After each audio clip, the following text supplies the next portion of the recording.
તો પરવાનાવાળા હથિયારથી એક ફાયરિંગનો video social media પર વાયરલ થઈ રહેલો છે અને આ વાયરલ વિડીયોને આધારે પણ વધુ તપાસ હાથ ધરવામાં આવી છે। મોરબીમાં ફાયરિંગના વાયરલ વિડીયો બાદ યુવકની ધરપકડ કરવામાં આવી છે। યુવકને આ ફાયરિંગ કરતો વિડીયો બનાવવો પણ ભારે પડ્યો છે।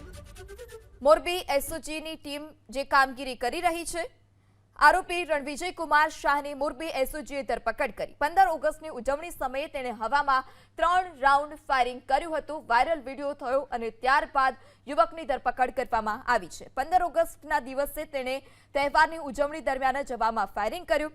મોરબી તાલુકાના લાલપર ગામ નજીક ઇન્ડસ્ટ્રીઝ વિસ્તારમાં તેણે ફાયરિંગ કર્યું। પોલીસે આરોપી રણવિજય કુમાર કાર્તિક લાલા શાહની ધરપકડ કરી છે। આરોપી પાસેથી એક પિસ્તોલ અને 6 નંગ કારતૂસ પણ કબજે કરવામાં આવ્યા।